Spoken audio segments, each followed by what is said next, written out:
Welcome back to another episode of the Twin Elements podcast, proudly presented by Venture Hunting and Outdoors. If you're like us and passionate about hunting, spearfishing, and many other outdoor-related pursuits, with an eagerness to fast-track your learning, then this is the podcast for you.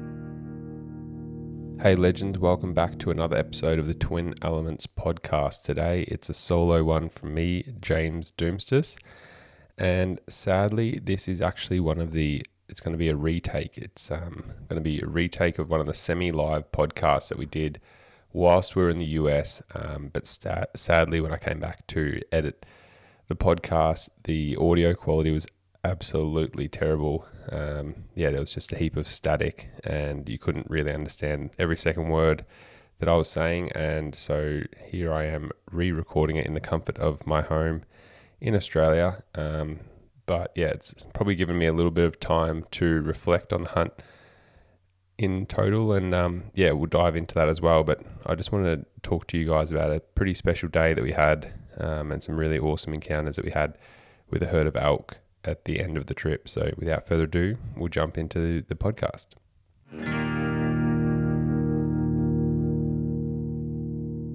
Introducing the Walk and Stalk Carbon Game Bar and Lift Kit. Lightweight, rugged, and with multi-function design, it's an incredible 7-in-1 do-it-all tool, with benefits before the kill, during the hunt, as well as when the animal hits the deck. Use as a trekking pole in rough terrain. Spot game easier with the monopod-like function. Shoot from a stable rest with the V-shape stabilization. Attach a smartphone or camera for self-filming and photography. Drag critters with ease and haul to a convenient location. Prop the legs open for gutting or disarticulating the hams. And finally, hang the animal using their compact pulley lift kit. Easily lifting game animals up to 200 kilograms in weight.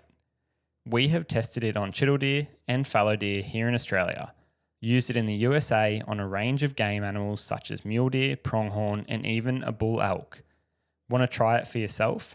Use code TWIN15 at checkout for 15% off your next order. These are absolutely essential for those hunters looking to maximize field butchery and have cleaner, more hygienic meat back at home for the freezer. So on this hunt, it was coming off the back of a really fun and successful coyote predator hunt the night before, with a couple of legends, a couple of ranches where we were using the semi-auto AR-15s on tripods with thermals and infrareds, and that was just an absolutely awesome experience, mind-blowing experience to be honest, coming from a couple of guys that just walk around with compound bows, to see how far that technology has really come and advanced was super fun.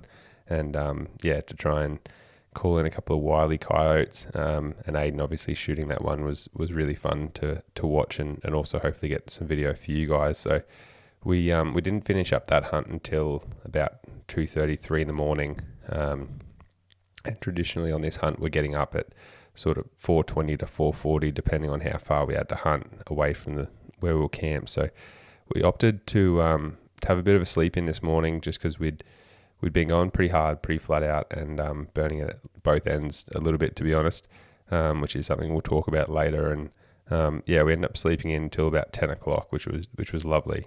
And the plan for this day was actually to go and try and find the elk with the big bull that we'd sort of been chasing. We'd had a couple of days on the deer, also chasing some sharp-tailed grouse and then the coyotes. And in that time, one of the ranchers had actually, we'd spoken to them, and he'd sort of let us know that he'd seen this big herd of elk way out, sort of on the prairie in this really random location when he was checking waters for his cows. And it's often with that, with the elk, like since coming back and doing a bit of research, like the large parcel of public land that we're hunting, like the biological survey reckons there was only like a couple of hundred elk in that whole area. And from talking to our friends and talking to the ranchers and stuff like that, like it sort of works out that they're all in really big groups of 30 to 50, and as the pressure increases, that group generally just gets bigger, and they sort of make a super herd, which is sort of what we were hunting. We're hunting maybe one or two big bulls, and yeah, just like a heap of cows. And so we got up and had some brekkie, and we've gone out to where the ranchers seen this herd, and it was a pretty open drainage. Like, to be honest, there was a couple of brush that you could see in the bottom of it, but yeah, there wasn't for miles a tree in sight. Like, there was maybe 2 or 3 in the opposite drainage, like a couple of miles away, but for the most part, like in a 5-mile view in every direction, there was just like not a single tree, which was like a really interesting environment to be hunting these elk in. And something we've spoken about previously, where, like normally you think they love the dark, thick, cool timber, and then out here they're just like sleeping on the prairie in the sun all day. So yeah, it was a really contrasting situation, but obviously they weren't getting pressured out there, and they've learnt from previous experience that if they get pressure, then this is a place that they can go and sort of hide out, and hence why they're out there. And so yeah, we've parked up the car and started walking up this drainage, and pretty quickly we've come to this little waterhole that wouldn't be any bigger than probably like a Dodge Ram, for example. And I actually came over the bank a bit hastily, like I was sort of glassing out in front of me thinking, like looking and expecting to see 50 elk is what we were looking for. And a bull that we'd actually seen a couple of times, a satellite bull, earlier in the trip, actually got up from a bed just like a mule deer would be, like bedded in along the bank. And he's got up probably like 15 to 18 meters and gone and run out, and he actually stood at 50 broadside and was looking back and sat there for quite a while Ayden was able to get some footage. And we were able to identify there was actually a little spiker there with him. But yeah, he didn't know how lucky he was, that fella. If he was any bigger, with how far along we were in the trip, we may have been punching that tag on him. But it gave me a lot of hope that, for these satellites to be hanging on this water, that hopefully that further up this drainage in this little gully, that the rest of the herd might be bedded up. So we slowly kept creeping up the drainage, doing pretty traditional hunting style for Ayden and I, like just sort of walk 10 paces glass, walk 10 paces glass. Like as you come around a corner or get more country, you sort of, glass as much as you can. And we came to this point where the drainage sort of split left and right, and looking at OnX, like we could see that the split to the right sort of petered out pretty quickly, and we could see that. But the main drainage that went up to the left, like it looked really sort of dark, and there might be some brush in there and stuff. And we actually sort of climbed up and could glass up it. And yeah, we actually spotted some elk, which was, awesome. Like got us really excited that hopefully the bull may be there. Not knowing how many elk were there, like it looked like there was sort of 5 or so at the start. And I think that was probably a big learning experience for us on every front, where you see like 1 or 2 elk and you're like, oh yeah, there's 1 or 2 elk in these folds, or deer, or whatever it may be. And it's not until you get right up there that you just like the true number of animals really reveals itself. And long story short, I think I ended up counting like 54 to 56 animals. It was sort of hard once they were bedded, but 1 or 2 quickly became, this whole herd that we were looking for, which was incredible. And it just goes to show, how important like little tip-offs and stuff like that can be to help, because there's no way that we would have gone and found these elk without that rancher. Like where these elk had moved to, like I said, there was not a tree in sight, and it was about 6 miles from where we'd stalked them a couple of days before, and not really thought that we'd, we were on them all day, but not really thought, like we left them on that ag and not really disturbed. So we didn't think they'd go this far, but it just goes to show, how far elk will travel, even just at the slightest bit of pressure, and why you sort of need to be pretty selective and cunning when deciding your approach and moving in on it, especially with the herd. Like with a bull, maybe a bit different, but especially stalking a whole herd, or bumping those cows, especially, they can move miles very quickly. So as we moved up the drainage, we were really careful that there could be other animals bedded after learning from that little bull, and the spiker. And so we kept moving up and just glassing, and we'd sort of dropped down. The wind was absolutely perfect, just blowing in our face, and the bottom of the gully was like sort of sage that came up to about the size of your knee, with some really good grass. And straight away you could just tell that there was they'd been living here for quite a while, since pretty much since they'd left. They must have just come here and stayed, because you could just that smell, that intense smell of elk. And to be honest, it was just tracks and shit everywhere, like fresh as, and we're like, okay, I think there's going to be more than 2 elk here. So as we sort of, by the time we got there, we could see them, and they'd come out on the ridge, but the problem is they were like right on the boundary of where the public land that we're hunting met some private that we didn't have access to. And we pretty much got there to watch these elk, just sort of traverse over into some private, and we just sat there and watched them, and sort of came up with a bit of a plan, because what happened was, like when we were following them up this drainage, I actually anticipated that they were going to keep going and go up over the little ridge that we had in front of us, but they sort of stopped and just bedded down like in the open, and hence why I was able to count how many were there.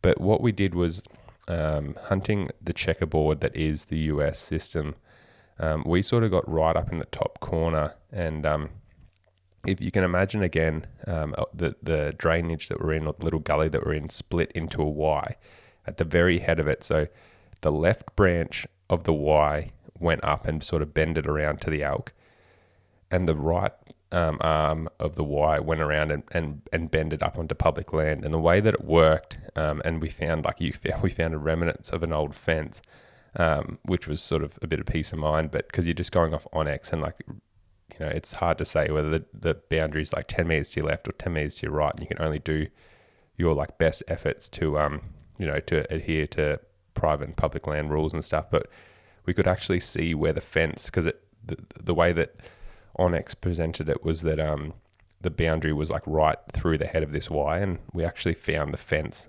or like you could see the remnants of a fence, like it obviously been burnt out, but that cut straight through that Y, which gave us peace of mind, just knowing, I guess, exactly where that boundary was. And so they were bedded in the open, probably 300 yards away, and we could see, the bull carrying on, chasing probably, 4 or 5 satellites and a couple of spikers and stuff. And for the most part, the herd was just sort of sitting there bedded, and eventually they all just bedded down as well.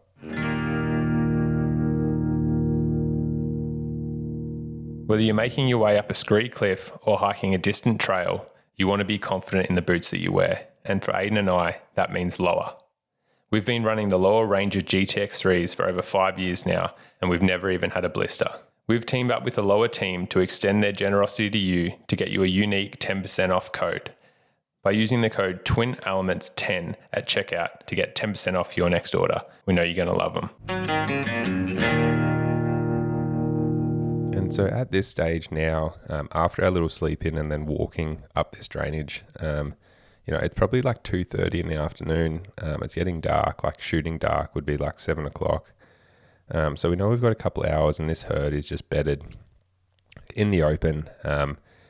And we're hoping that they're going to come back to this drainage, given the previous sign. It looks like there's, we passed more water in here, so their water's in there. Most of their feed's in there because it's sort of like a darker gully with better feed. So you're suggesting they're going to be down in there feeding, not up on the ridges as much. So we're hoping they're going to come back. But what we ended up doing, which I think was crucial in this situation, was we actually set up and we're looking at the herd, and especially that bull, and just started doing some like little light cow calls, especially off the previous story or previous encounters that we'd had with him, where essentially bugling was not working because we were not proficient enough to be bugling.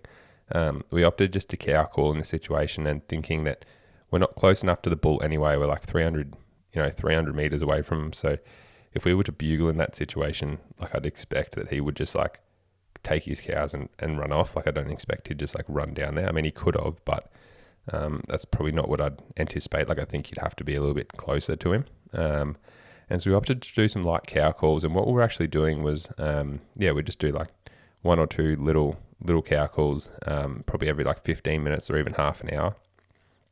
And we're mainly looking at the bull. And to be honest, he never, like the way that we do it, and similar in Australia with like chittle deer or reds or fallow, when you're doing hind calls or cow calls or doe calls or whatever, like normally you'd have one person or yourself like with binos staring at the bull or whatever you're trying to call in, and then we'd actually do the cow calls or the doe calls or whatever and see if their ears react, because like sometimes they won't turn their head, but you'll see their ears turn your way, and then you know, okay, I've got them.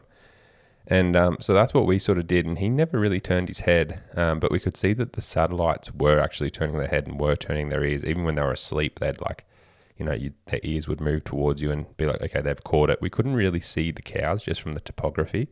We could see a couple at the top of the hill, but they were in a bit of a bowl. And that left-hand branch of the Y pretty much went up towards them and then sort of petered out in the gully. And they were just bedded up in a bowl, like probably another 80 or so yards above them. And as the afternoon drew on and we're sort of sitting here and Ayden and I are discussing, and he's like, well, what are you going to do? And I'm like, well, there's nothing we can do. Like, they're on private. We're trying to call at them, like, unless they keep going up and over and we can do like a massive, probably 1.5K loop up and around and like try and catch them in the next little bit of checkerboard of public or something and cut them off. Like, yeah, there's not really much, like other than praying that they come back this way and calling to them, that we're going to actually get this chance. And as it started cooling down, we noticed that the cows, a couple of cows were, starting to get up. And it was actually Ayden that turned and said to me, he's like, oh, one of those cows just moved down into, down towards like the gully where there was like better feed and stuff. And I was like, oh, okay, maybe it's just like, maybe they're, maybe they're just going down into that little bit to feed and stuff. And then it wasn't until actually that I heard one cow do a cow call, and then I cow called and she cow called back. And at that moment, I'm like, okay, we might actually have a play here. Like, this might turn into something, and, you start getting a bit excited, and you're like, okay, like, don't try and control yourself here, but, something might actually happen. And, you could see more and more cows were getting up, and, so I knew that one cow was already down there, and then a second cow actually started walking down, and then a third cow. And I'm like, okay, all they need to do is walk another 40 yards, and they're walking straight into this left branch of this chute. And if all you guys are listening, like, if you get your fingers and put your fingers into a Y, so just your pointing finger and your biggest finger, like, the way that it works, like, it's significantly more like the gully bent to your left more, like, just say from your first knuckle, it pretty much took like a perpendicular turn to the left, and then the right one the same. Like, it didn't go straight. But what I'm trying to illustrate here is if you're still looking at your fingers, that air or the gap in between your two fingers, there was actually a ridge that ran down where that fence was on, and it gave me a bit of a break to hide and be able to potentially hide and kneel down without them seeing me, but because they're going to be walking straight down the gully towards me if they started coming down. And so we obviously had a fair bit of time to set up and position ourselves, hoping this herd would come back. And so I was standing sort of over that bank that separated the two branches. And what ended up happening was Ayden sort of moved back and was sitting on the right hand side bank, the furthest bank per se. And he was looking straight up that left branch. And anyway, we're standing there, and he's a bit higher up than me. And all of a sudden he like whistles and says like, get down. And so from that moment, I'm sort of using his, sort of what he's told me. And I guess now looking back at the footage and stuff to portray to you a bit of what I could, not obviously what I saw, but then also what he was able to capture that you guys are going to see, because it's an absolutely incredible elk hunt and encounter. So what happened was these cows just started like funneling down this chute, and what we hadn't seen was, or what I hadn't seen was, I counted 3 cows, and then I saw 2 more go down there just before Ayden said, get down or whatever. And another like 10 or 15 of the cows had got up, and like ants traversing over like a little hill or a little ridge, like these cows had just like everything has started like moving and coming back into this drainage. And so the first thing that walked past me, and I could hear them, like this cow was like clearly calling out to us to be like, where is these cows that had been calling to us for the last like probably 2.5 hours. And so the lead cow actually walked past me. I'd pre-ranged everything and had like the main game trail was going past at like 28 meters. The furthest bank that I had was at 40. And then further up on the ridge was like 55. And then if they moved to my left and got down actually into the drainage, it sort of went to 55. And yeah, so this lead cow's come past, and I'm kneeling down in the sage, like just hoping that she doesn't see me. And I'm like, the way that I've positioned myself is I'm on my knees, and my knees are together and my feet are together, and I've got my toes in the ground and my bum's on my heels. If that makes sense, just trying to, lowers are really good, or like, stiff boots are really good in the sense that, because they've got that sort of almost like, they're not steel capped, but they've got like that really rigid sole and the really rigid heel. You can sort of keep your legs from going too numb. It's mainly your calves and everything like that goes numb. But I found that if I'm going to anticipate sitting for quite a while, that's probably the position that I want to sit in, because you can sit on your heels and drive the pressure of your body into your toes, or the front of your shoe, without it causing too much pain. As soon as you try and flatten your toes out and put your toes past your heels so that they're not in a straight line, then you end up like stretching, and then you end up getting like a heap of feet cramps, and just doesn't sit well with me. So that's normally how I'll sit. And yeah, in that case, I was sitting like that, and just trying to slouch down and sort of look at her through or past like the slight brim in my cap. Like I had my head pretty tightly down. And anyway, testament to New Macamo, she walked past, at like 25 yards, feeding, calling, all that type of stuff, which was just sick. Just hearing them like up close. And then she actually had a set of twins, so they walked past and they've dropped down into this little. So what happened was, the branch in the Y and that like middle of the Y gully, that wall that was sort of protecting me, it ran down and only gave me a really small window to shoot from, essentially. Like it, from what I could see to where they dropped down into the drain, like a little creek, like the drainage sort of in the bottom gave away, and then went to another flat area that was at like 50. But in that area, it was probably only 10 yards, I guess, 8 yards sort of thing. And so she's there, and like, so she's dropped down, and then some of like her calves are just sitting there feeding and stuff, and then they drop down. And then another cow and calf came down, very similar, like just walked past, feeding and stuff, but they're all going pretty slow, like they're feeding as they're moving. And then came what I would call like the big test, which happens whenever you sort of, you're calling in animals, or you've got animals moving past you in a herd situation or a mob situation. And what that was about 5 cows and calves came down, and they've come down as a pretty big group. And I should also say, I can hear the bull is up on his feet now and moving, like, and what, the first bugle was like, okay, he's up on the hill.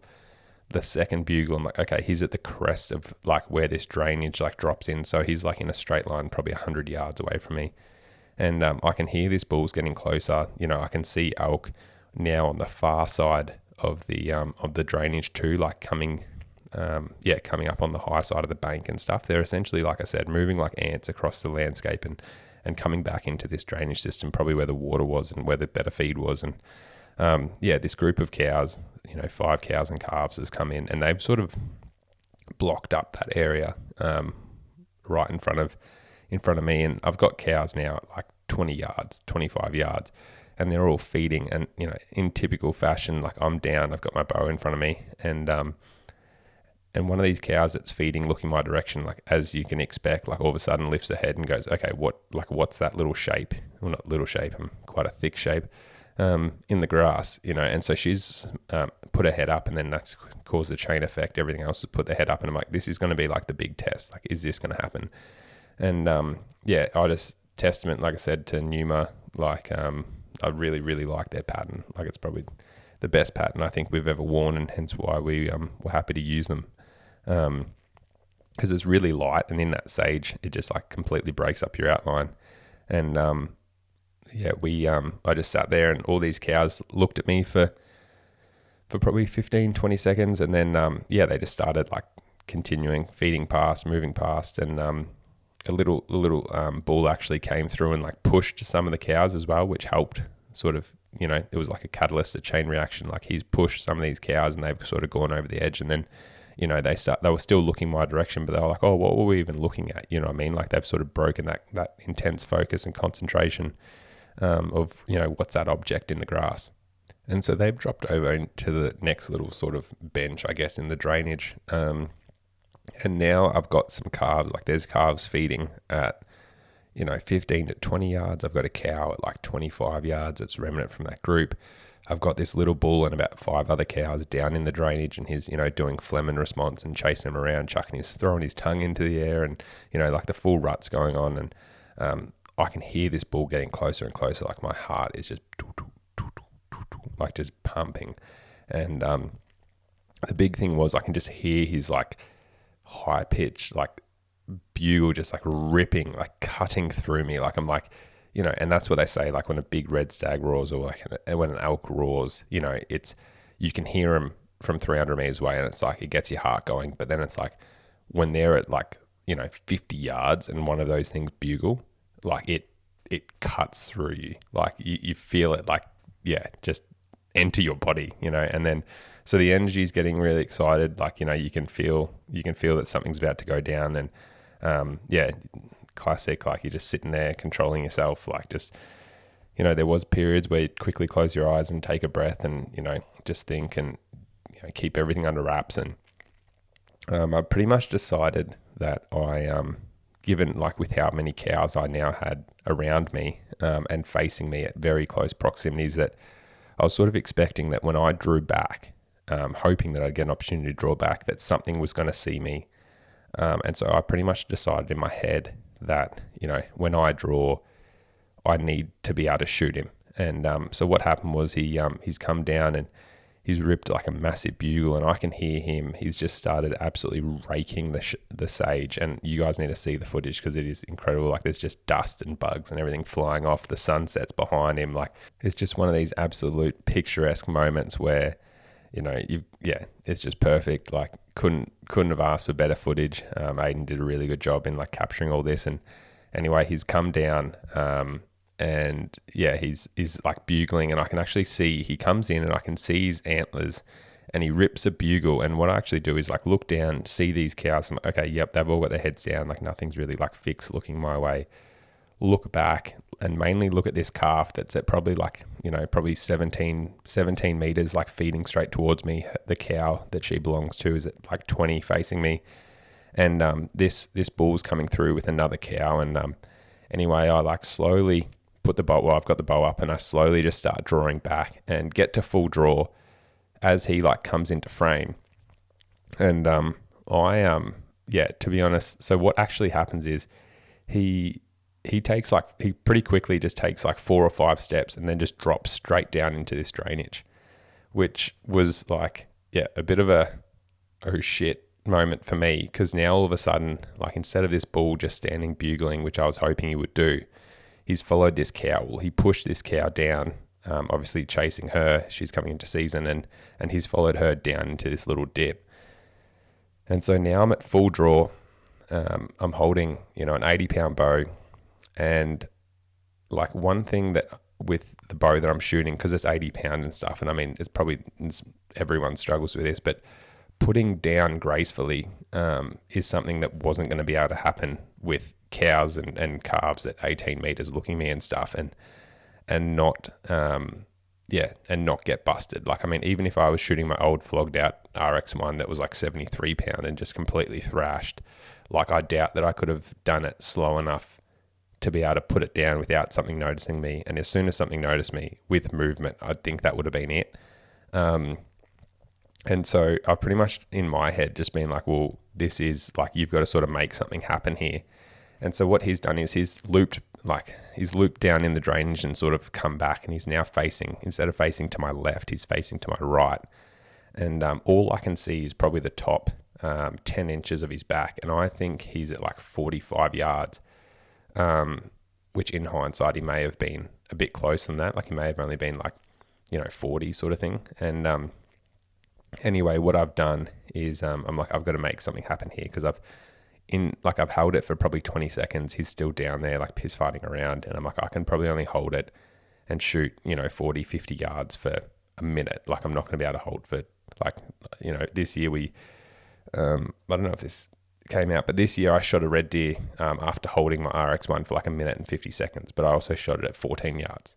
So, I mean, go and hold your bow for a minute 50. And like, so I'm well adverse. What I'm trying to say is holding my bow. It's more just like being able to shoot at a longer range, and with confidence, to get it done. And so what's ended up happening, so I've decided that if I can actually kneel up a little bit, and sort of raise up that 5 or 6, essentially get my bum off the heel of my feet and essentially like make my body become erect, I can get, maybe 9 inches or 8 inches of height, which would give me enough of a view that if I aim for the edge of the bank and shoot with my 40 pin on that, hopefully I can like arc this arrow in there, and it's going to be pretty high, but I'd be shooting like broadside through his scapula, which I was confident to be able to just absolutely smoke through that with like the Day 6 Cayuga and Hoyt combo that I was shooting, like just absolutely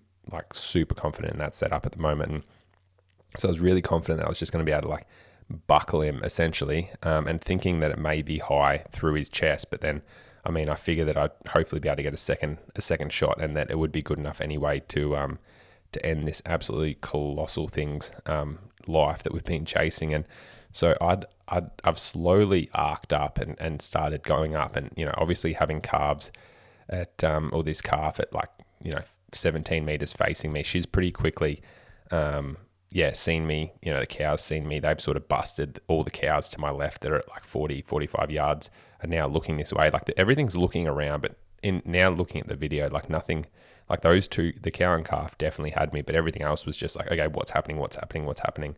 And so I've come fully like kneeling down now, and I'm holding steady. And to be honest, I did rush it a fair bit, thinking that he was going to like run up and out of this drainage, which was probably the second mistake. I'll get back to the first mistake in a little bit, but I've settled the pin, and I think honestly, like I didn't aim like low enough. Like I've aimed higher than what I should have. And anyway, as I've shot, I've like broken the shot, also rushing the shot, which was just a rookie error. And he's turned and gone to move away, and the arrow's literally just sailed like straight over his back, which a few things there. Like I think he was, like I said, I thought he was at 45.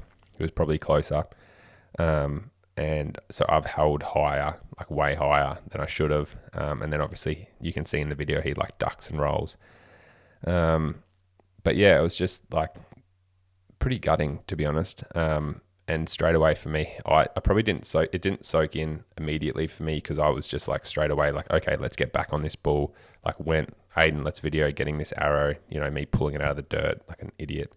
And let's, like get back on the herd, you know what I mean? Because they're moving down the drainage, they're moving back onto public and stuff. So it's like, okay, we can chase them. But the problem was, as soon as we, like after even doing like, a 2 or 3 minute audio video explaining sort of what had happened and, what I was going through at that time, which I wasn't going through much. I was just thinking, I want to go and kill this bull, and getting the arrow and stuff. Like it, like by the time we did that, it was now probably 5:30, 6 o'clock. So we've got like an hour of light, and they went up and over the ridge, and we actually tried finding them, and we could not find them. Like we heard a bugle at last light, so we knew they were in this drainage, but just from the folds and the topography, like it's interesting where there's like literally no trees anywhere, but 50 elk can just disappear out of sight.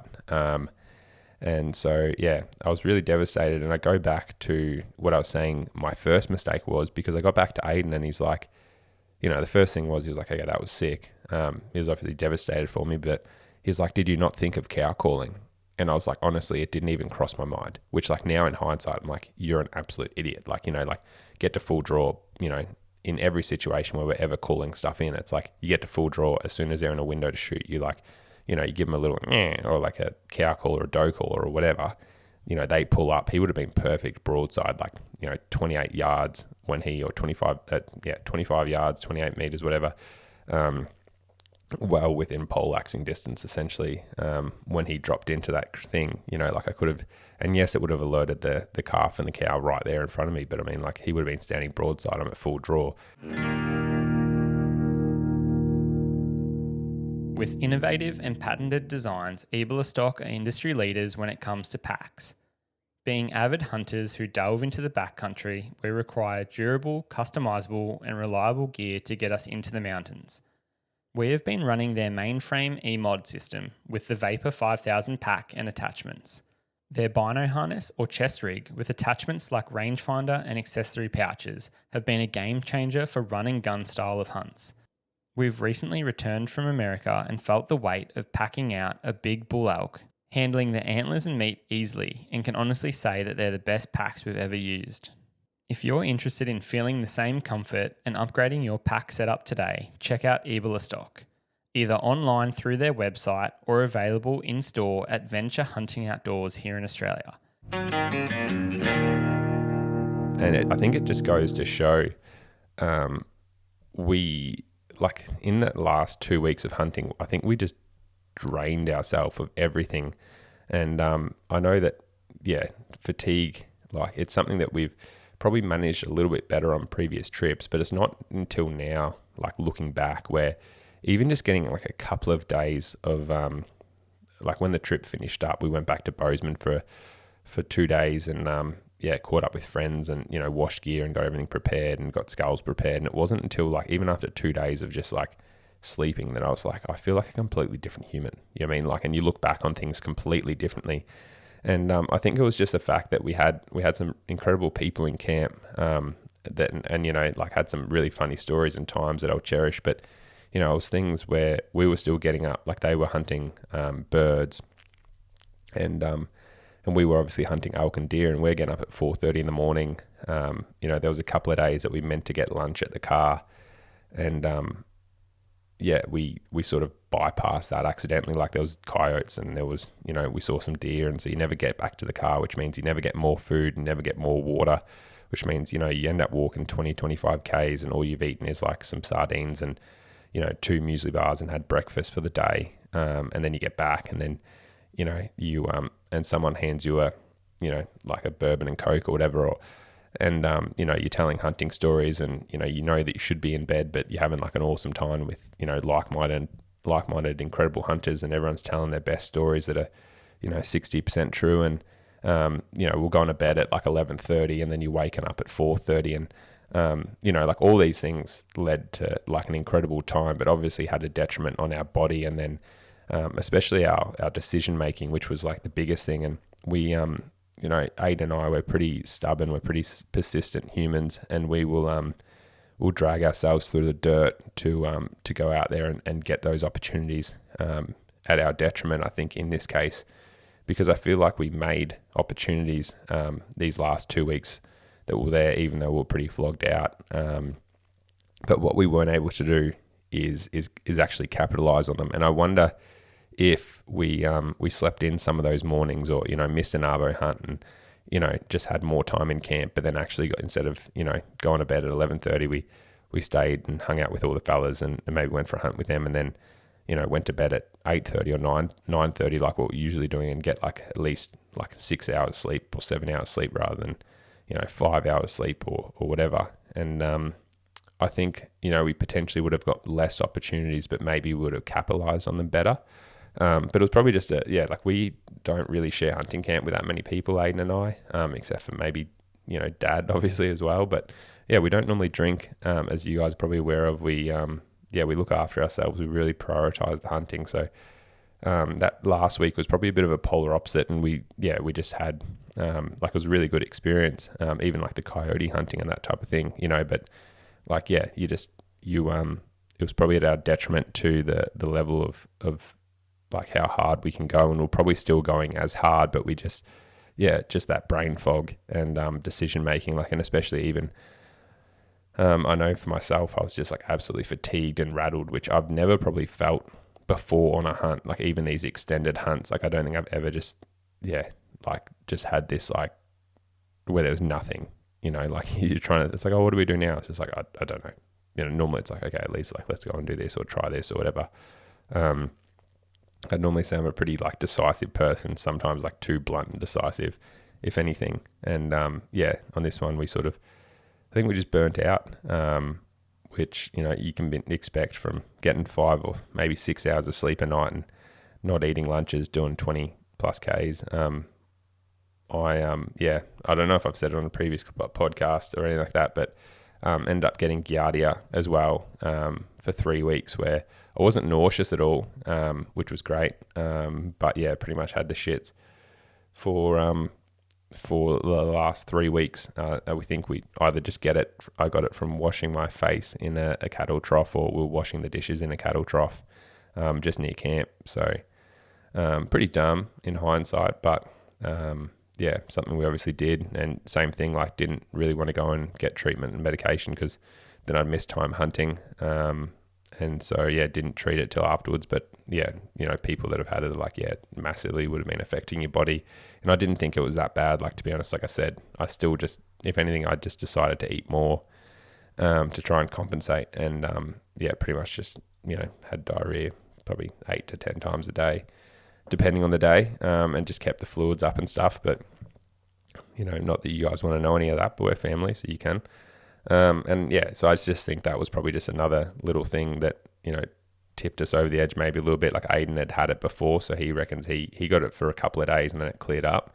And I just wonder if he had like immunity from a previous exposure when he was working in the Northern Territory, where it was my first time, my little virgin bum. So I got the full grunt of that. And long story short, we're probably just making excuses here for not actually capitalizing and punching those last 2 tags. But I think it is important to, look back in hindsight and just reflect on the trip and try and learn to get better and be more successful on future trips. So we're already looking at applying next year for tags in the US, having meetings with Hunting Full at the moment. So just trying to get that hunt strategy sorted. I've got a fair few tags and Ayden's got a couple of tags. We've got a couple of options.